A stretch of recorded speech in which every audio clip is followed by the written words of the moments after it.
Bonjour à vous les investisseurs immobiliers, j'espère que vous allez bien. On se retrouve aujourd'hui dans une nouvelle vidéo où j'interviewe Paolo, un investisseur du Nord-Pas-de-Calais qui va me faire visiter l'un de ses investissements en achat-revente, un loft qu'il est en train de rénover et qui va lui générer une plus-value de 75 000 €. On viendra aussi visiter un deuxième loft, celui de son ami Esteban qui a acheté juste au-dessus de lui et qui va effectuer la même opération. On se retrouve dans ce reportage exceptionnel. A tout de suite.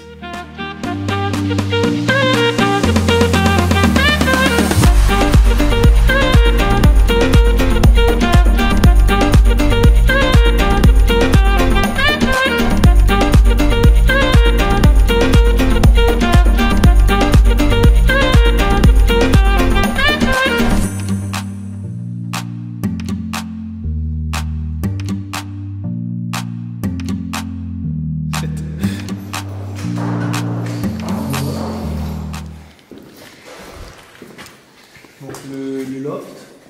Donc ici j'ai acheté du coup brut. Ouais. Un plateau brut de 100 mètres carrés.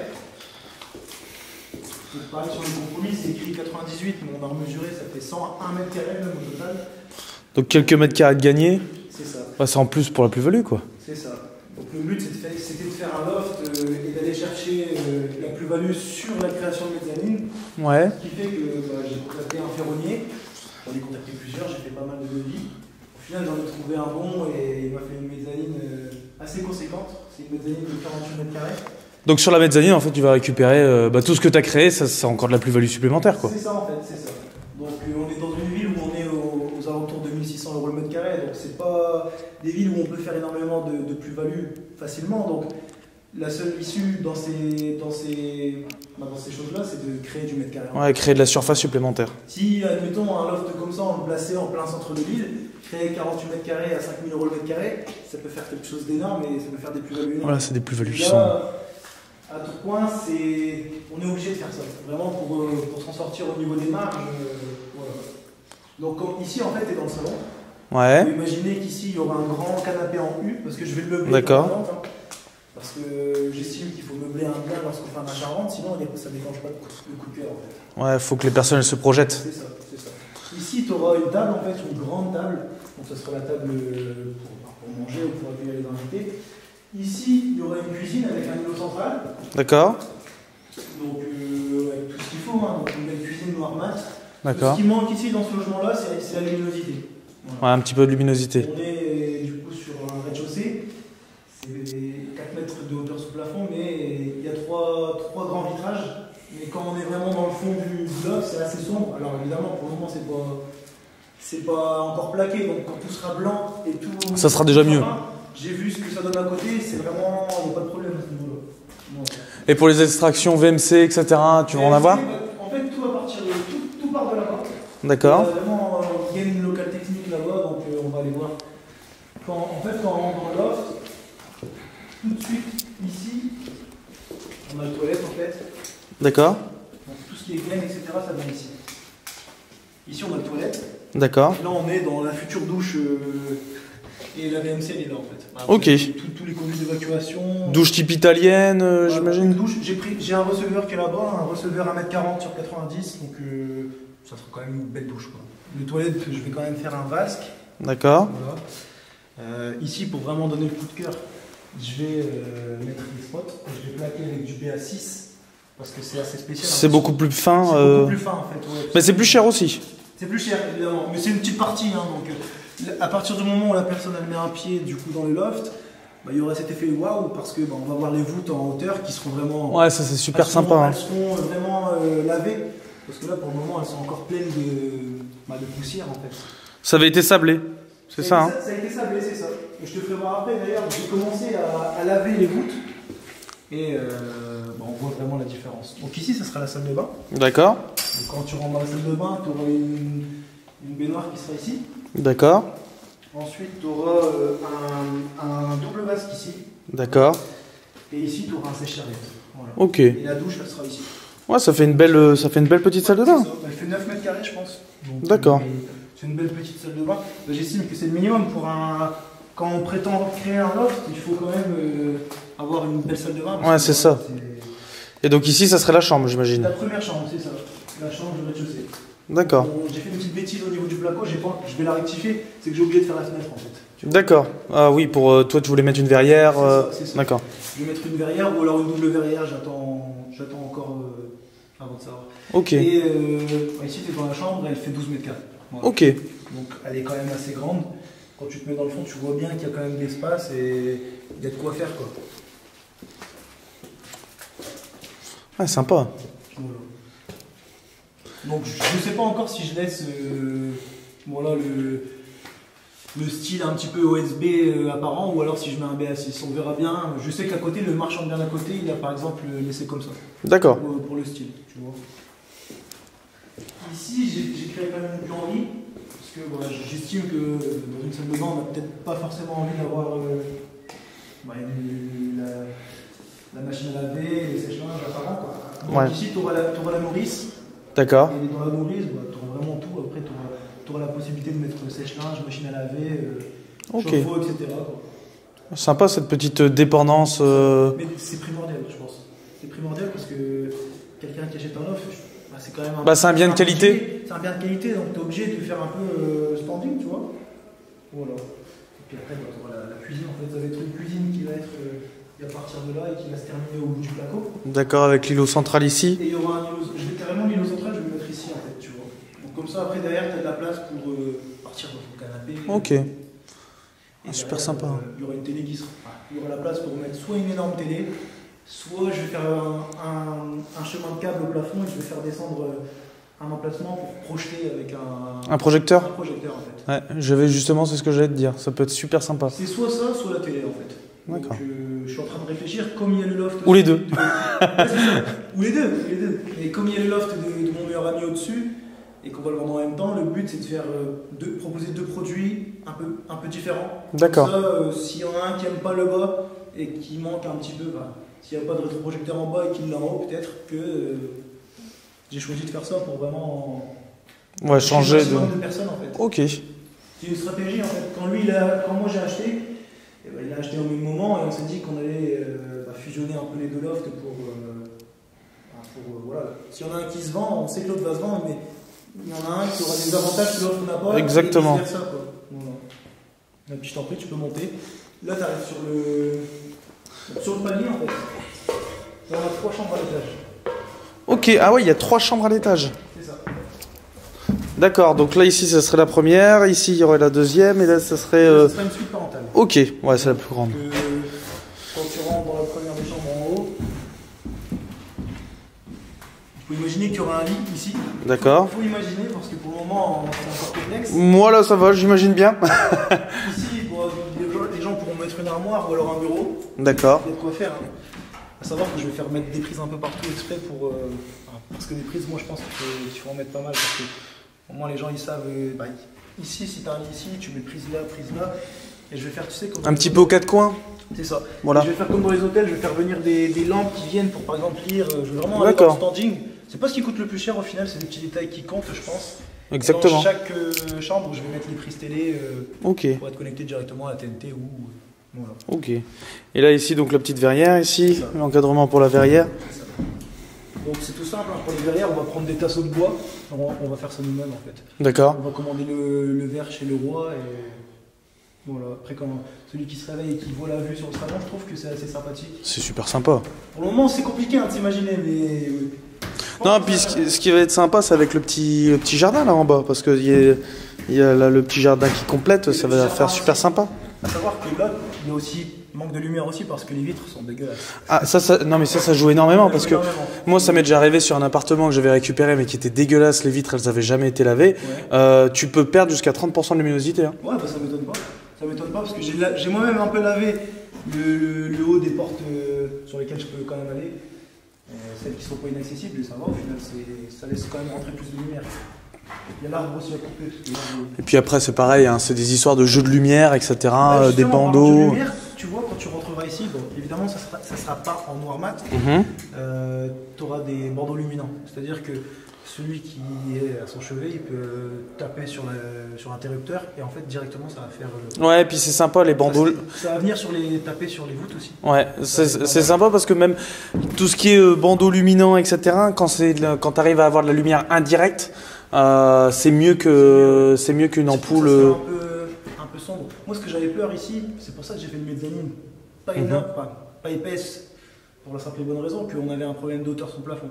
Ici, sur celui-ci, on a 4,20 m d'auteur sous plafond, donc d'ici à en bas. D'accord. 4,20 m, c'était quand même chaud, quoi. Donc en bas, je suis à 2 mètres, donc c'est le minimum pour moi acceptable. Ouais, c'est le minimum. Et ici, tu vois, sous voûte, tu passes peut-être tout juste, il y a 1,80 m sous voûte, enfin, sous ces grosses poutres ici. Et sous voûte, on est large. En fait. Là, ici, il doit y avoir 1,90 m. Ouais, peut-être 1,80 m. Ouais, c'est ça, je passe. Donc, sur le mien, c'est bon. Par contre, sur celui c'est compliqué. C'est plus complexe. Mais je sais que ça se vend. C'est pour ça que je lui ai dit quand même d'acheter. Et... Voilà. Je veux dire, il y a quand même une belle plus-value à aller chercher. Donc, peu importe si. Là, il y a un truc sympa à faire. Peu importe si derrière c'est atypique. Quand on fait un loft, après, on est capable de faire une 1930 facilement. Exactement. J'ai aimé le challenge en fait quand on m'a proposé ça. Et tu vois ici, j'ai fait les voûtes en fait. D'accord. J'ai pris un aspirateur et j'ai aspiré. Hop, on va aller ici. Oui, donc tu avais sablé et puis ici tu as déjà commencé à aspirer. Si tu veux mieux voir, là, on voit bien la différence. On voit bien la différence en fait. Là ici on voit très bien là. Ouais, il y a quand même une grosse différence. Hein. C'est ça. Après, je te mens pas, ça fait mal au bras. C'était comme ça, c'est compliqué. Et ici, en fait, j'ai créé une autre chambre. Donc, il faut savoir que j'ai mis du temps à trouver comment j'allais faire ma mezzanine.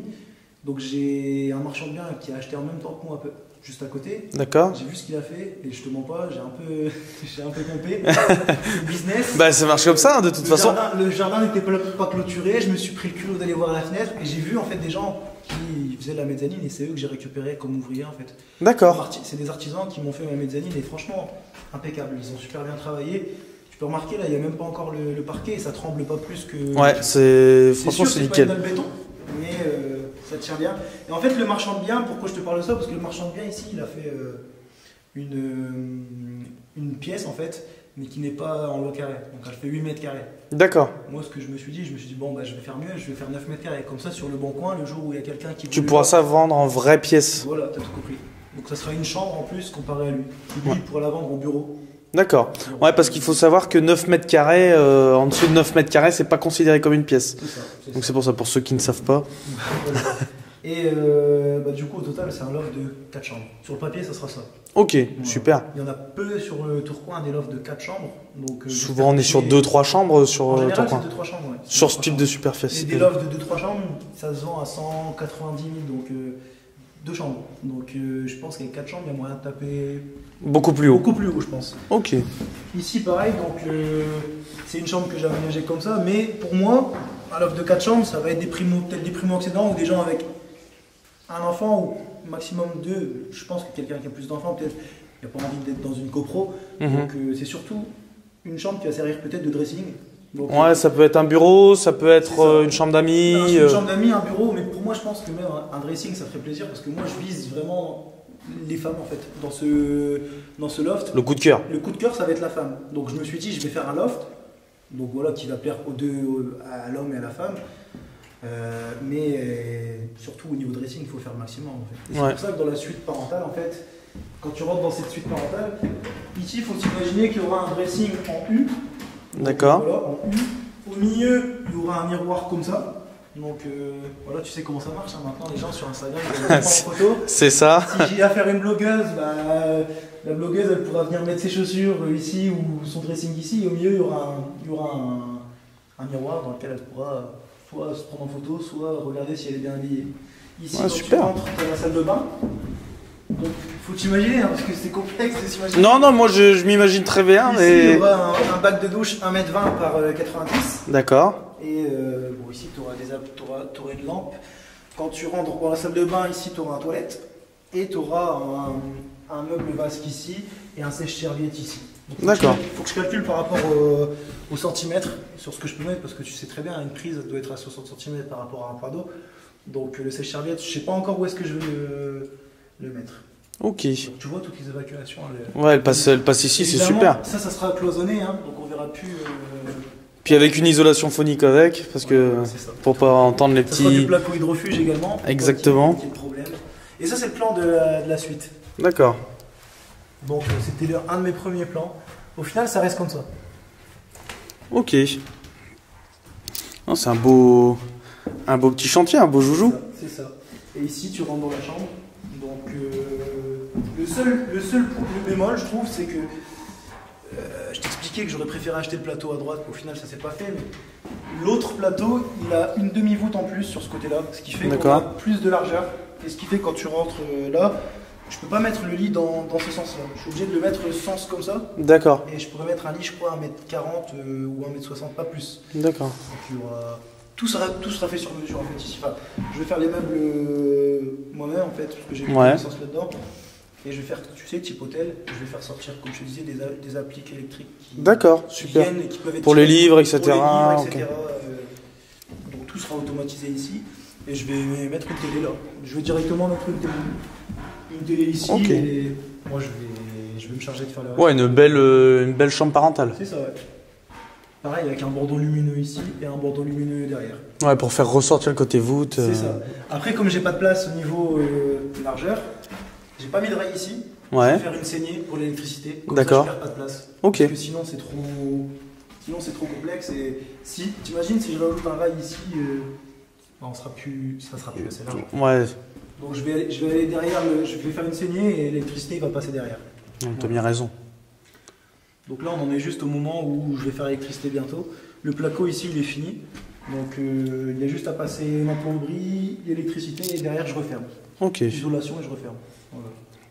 Donc là ici, donc tu m'avais dit 98 mètres carrés, au final 101 mètres carrés. Au final 101 mètres carrés, j'en gagne 3. Ouais, ok, ça. Tu l'as acheté combien? Je l'ai acheté 108 000 hors frais de notaire, donc avec les frais de notaire je crois que je suis à 117 000. 117 000 comme ça, ouais. Budget travaux, t'estimes hein? Budget travaux, comme je fais pas mal de choses moi-même, bon, allez, maximum je serai à 40 000 euros de travaux. D'accord. Maximum, voilà. Ok, ça. L'électricité, je sais faire moi-même avec mon père, puisque mon père est électricien. D'accord. Il va me donner un coup de main. Le placo, j'ai fait moi-même.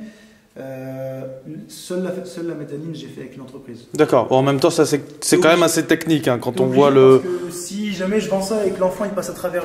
c'est compliqué hein. À travers l'OSB, j'ai pas envie d'aller en prison, donc il y a un bureau d'études qui a validé le calcul des charges, etc.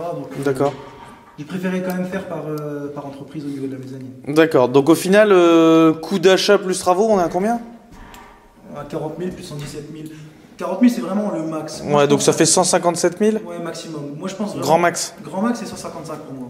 Ok. Les travaux ça dépassera 38. Ça dépassera pas 38 000 je pense. Ok. Donc on est sur du 150 000 environ d'achat. 155 à peu près. 155 et tu comptes revendre à 230. 230. 230 ouais. Ça fait un beau petit coup de plus-value. Ça fait 75 ouais. Ouais. Alors après si je vends, je te mens pas, moi je suis dans l'immobilier du coup, j'ai été formé comme négociateur immobilier, donc je sais comment est le marché, c'est-à-dire que y a des fois il y a des clients qui vont être trop gourmands par rapport à leurs biens, ils ont des propositions, admettons à 220 par exemple sur un offre comme ça, ils vont peut-être refuser et sans savoir comment va être le marché plus tard.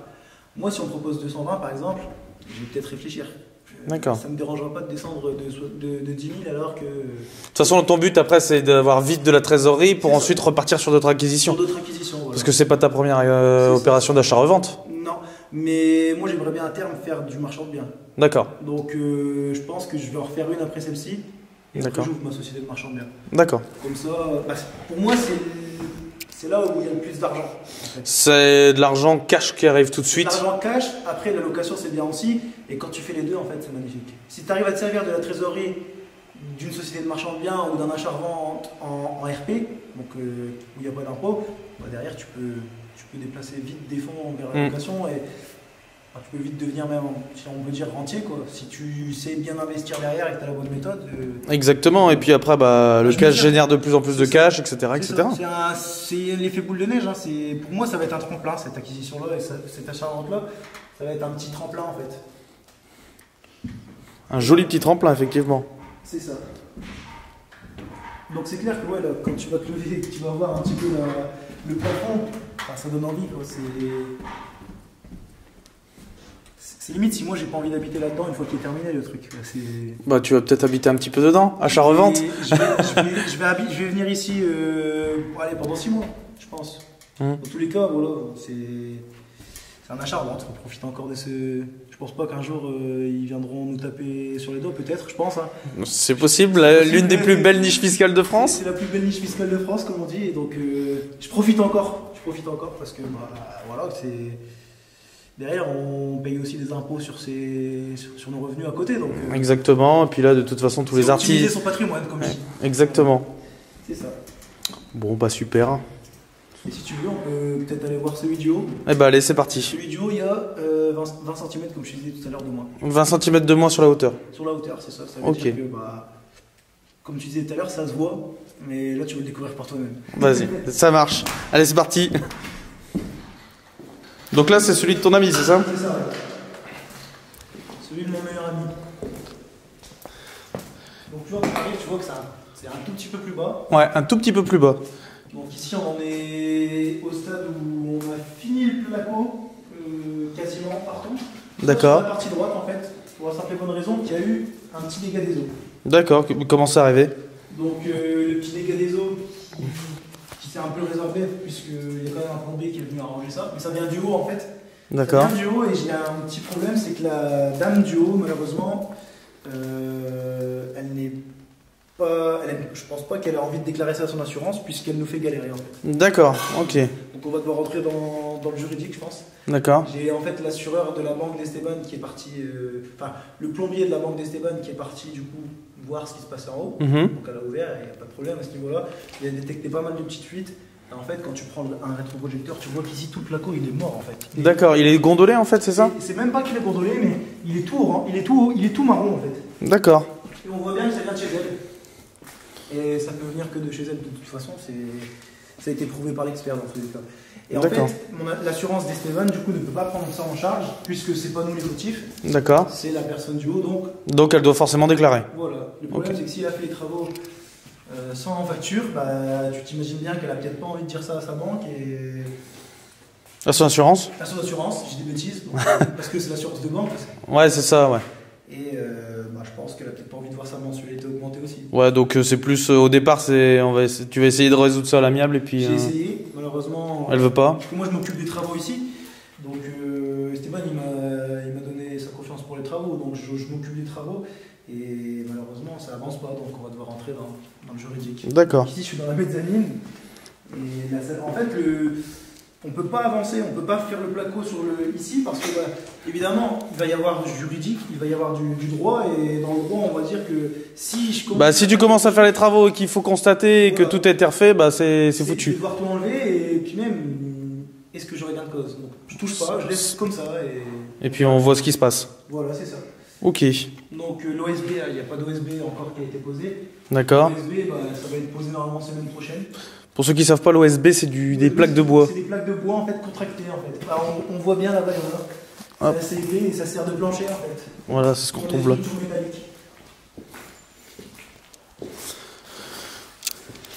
Voilà. Donc on va attaquer, une fois qu'il y a l'OSB, on va attaquer toute la partie gauche, niveau placo. Ouais. Même ici, on va faire comme ici. On va attaquer la partie droite de la mezzanine gauche et malheureusement on ne pourra pas continuer pareil en haut placo. Bah oui, ça va être... On va avancer vite sur le reste des choses, mais ici malheureusement tu connais comment c'est très long le juridique. C'est ça. C'est le jeu, hein. Derrière il y a une plus-value, mais on va peut-être devoir utiliser l'argent de la plus-value du bas. Payer les futures échéances d'ici. D'accord. Ici, si tu veux, on a fait un différé total sur 24 mois. D'accord. Ce qui veut dire que s'il n'y a pas de dégâts des eaux, de base, ça, tu sors 0 € de ta poche. Tu fais tout en travaux. Tu mets la main à la pâte, évidemment, si tu es capable de faire, mais sinon, en termes d'argent, tu ne sors rien du tout, à part les intérêts à la fin qui seront prélevés, en fait, sur la vente finale. Ouais. Donc, c'est une opération où tout le monde est capable de la faire, en fait. Exactement. Et il n'y a pas de... Quand tu sais, tu connais les règles du jeu, au final, tu peux faire des choses comme ça, dans le sens où, même si tu gagnes, on va dire, 2 000 € par mois, tu peux faire une opération qui te rapporte 70 000 ou 80 000, voilà. Donc ici, les deux opérations cumulées, ça va être 70 000 pour le ici, tien et 70 000 pour Esteban. Moi, je pense qu'ici, il peut se vendre très très bien, mis à part qu'on aura une hauteur sous plafond plus restreinte en haut. D'accord. Maintenant, on verra comment le marché réagit. Ici, on a la chance qu'il soit déjà plus lumineux, en fait. Ok. Donc, c'est vrai qu'il est un petit peu plus lumineux. Pourtant, les fenêtres sont beaucoup plus sales. Les fenêtres sont sales. Et ici, comparé en bas, on a un balcon. D'accord. Je t'en prie. Fais pas attention, il y a plein de sable du sable. Oui, bah ça c'est pas grave. Mais c'est assez calme hein, comme résidence en plus. Donc, et ici, puis il y a le chantier du marchand de biens donc à côté de chez toi, c'est ça? C'est ça. Il va falloir patienter pour Claire repousse. Mais ouais, il y a de quoi faire. Et ça, c'est la goudale de l'artisan. La goudale de l'artisan. Il faut bien se motiver, tu vois. C'est sûr.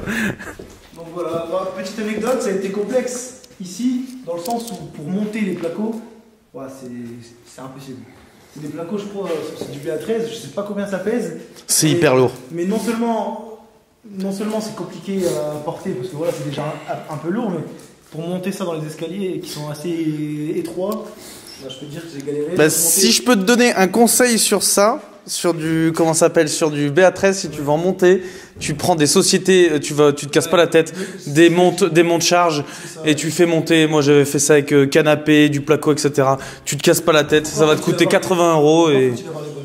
Oui, il faut avoir les bonnes fenêtres. Ici, mais là, ça va. Ici, ça va. il y a des grandes fenêtres, etc. Ici, ça passe, mais sinon, c'est impossible. Le pire, c'est que tu as 105 plaques. Donc, au-delà du fait que ce soit lourd, tu peux le monter. Hein. Tu vas passer ton après-midi. Hein. Bah, c'est ça. Le problème, c'est que tu peux les casser aussi. Bah, c'est ça aussi.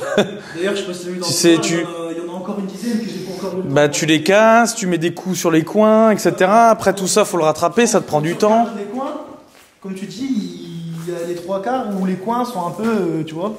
Ouais, c'est ça. Après, il y a le plaquiste l'enduiseur qui va rattraper tout ça, mais. Et là, c'est la laine de roche. Voilà. Après, on a le placo de refuge. Par terre, j'ai la chance ici, c'est que il n'y a pas énormément de différence, donc il n'y a pas de chape à faire. D'accord. Un réagréage sur l'ensemble du loft, que ce soit sur le mien ou sur celui d'ici. Et... Sur le tien, t'as pas de réagrégage à faire? Si. Un petit? Sur les deux, un petit. Tu mets juste un enduit de lissage, enfin tu mets un autolissant. Un autolissant, voilà. Tout simplement. Et derrière, je vais habiller le tout avec du contre-collé, 30 € le mètre carré. J'ai pris 30 € le mètre carré pour la simple et bonne raison que le marchand de biens à côté, il a pris du 30 € le mètre carré. D'accord. Contre-collé massif, en fait, comme on appelle. Et si lui, il fait du standing, je suis obligé de le suivre. Dans le sens où si lui, il va se permettre de mettre son bien à 230, 240 000 €, moi, si je veux aller mettre mon bien à ces prix-là, je suis obligé de suivre le standing. Bah oui, sinon ça sera le sien qui va être vendu avant toi. C'est ça. Et si la personne rentre et qu'elle voit une différence de prix, enfin qu'elle voit une différence de standing alors que le prix est similaire, ça le temps pour moi, quoi. Ouais, c'est sûr. Voilà. Ah, c'est un beau petit projet. Hein. Donc bah voilà, c'est nos bébés du moment. Et donc ça te prend pas mal de temps, j'imagine, de gérer tout ça. Ici, je viens faire le placo avec un ami. D'accord. Ça dépend de ses disponibilités. Je viens 2 fois par semaine, parfois il n'est pas dispo, donc on vient, on fait ça ensemble et voilà.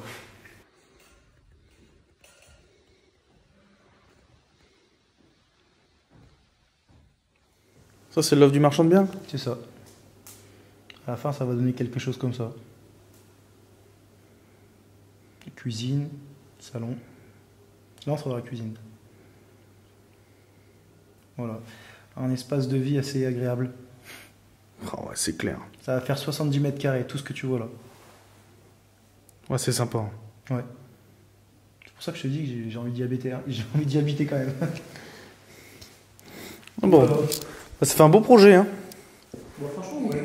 Je serais content de moi à la fin, je pense. Tu penses avoir fini dans combien de temps? Celui-là, on sait pas du coup je vais les autres, mais le mien, dans 2 mois et demi, c'est fini.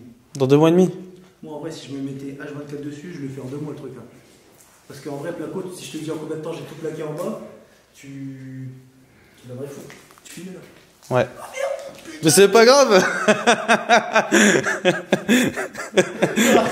Le montage. Je te jure, c'est un merdier. Le bourbier. C'est pour ça que je te dis que moi j'ai appris à plaquer ici, mais Ici, tu dois venir percer avec des forêts de 3,5, mais c'est de la ferraille en fait. Donc, au bout d'un moment, tes forêts ils pètent.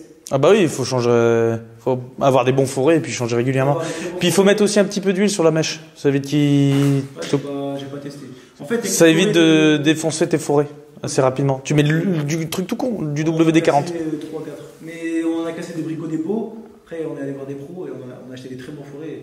Ça marche beaucoup mieux, mais c'est pas comme une rénovation d'appartement, on va dire. Ah bah ici, ouais. Moi, le placo, je l'ai fait ici, mais comme je te dis, dis-moi de faire un placo dans un appartement sur du standard, aucun problème. Par contre, ici, il faut être deux. Impossible de faire ça tout seul. Bah, il y en a beaucoup, bah, et puis tu repars de zéro. Tu repars de zéro, c'est... De toute façon, là, tu m'as dit, il y avait combien de planches de placo, là? 150? 105 planches de placo. Je crois qu'il y a 2 tonnes de placo. Donc, c'est faire du sport, quoi. Si tu fais ça la journée, t'as fait ta séance. et ça, c'est de la laine de roche de 45, si je dis pas de bêtises. Donc, voilà. Tout sera bien isolé. Ici, les murs sont tellement gros qu'au final, je sais pas toi, mais t'as pas froid. Ouais, il y a une bonne épaisseur. Hein. Ici, il fait 13 degrés, 14 degrés en permanence et c'est pas chauffé. Voilà. Ça, c'est l'avantage des vieux bâtiments. C'est des murs de 90, je crois. Donc, c'est des très gros murs qui. C'est énorme. Je suis venu quand il faisait 0 degré, j'ai travaillé en sous-couche. Voilà. C'est des murs de l'époque. Hein. Bon, bah beau chantier. Hein. Dans 2 mois, j'aurai fini le mien. Ici, je peux pas te dire parce que. Ça va dépendre de la fuite d'eau. Ça va dépendre de la fuite, ouais. Ouais. Mais comme je te dis, on a fait un différé chacun de 24 mois, donc le différé s'arrête en décembre. Donc s'il faut rajouter voilà, 700 €, ça fait à peu près 700 €. Donc s'il faut rajouter 700 € par mois sur ce projet-là, bah, on y rajoutera et puis c'est tout. À la fin, les 700 € que tu remets dans ton prêt, tu les récupères à la plus-value. Oui, c'est ça, donc c'est pas grave. Donc il n'y a aucun problème à ce niveau-là. C'est des choses qu'il faut prévoir, comme tout projet. Ok. Bon bah super, beau projet. J'espère qu'on se reverra quand tout sera fait. Bah pas de souci, avec grand plaisir. Voilà, vous avez pu voir donc les opérations de Paolo et Esteban, donc la rénovation de leurs 2 plateaux en loft. On verra donc par la suite, il y aura de nouvelles vidéos sur l'avancement de leurs travaux, les difficultés qu'ils vont pouvoir rencontrer. Bah oui, quand vous faites donc des rénovations, il faut savoir qu'il y aura toujours des imprévus, il y aura des petites surprises et justement, je souhaite vous les faire partager dans une prochaine vidéo. Comme vous le dit Paolo, il est possible d'investir dans l'immobilier, même avec peu de moyens, avec peu de salaire. Voilà ici donc une belle preuve que Paolo et son ami vont se faire en moyenne 70 000 € chacun sur une opération d'achat-revente sur un secteur où le prix du mètre carré est assez faible. Comme quoi, avec quelques travaux et du bon sens, il y a toujours de l'argent à récupérer sur des petits projets immobiliers. Voilà, on se retrouve lundi prochain sur ma chaîne, toujours avec des nouvelles vidéos liées à l'investissement immobilier. Si vous avez aimé cette vidéo, n'hésitez pas à mettre un petit pouce bleu, un petit clic sur le bouton s'abonner pour qu'on se retrouve lundi prochain. Et puis un petit commentaire, ça me ferait vraiment plaisir. Et puis ça permettra de faire remonter la vidéo et de motiver à vous faire toujours de nouvelles interviews, de nouveaux reportages. On se retrouve dans une prochaine vidéo lundi prochain. À bientôt.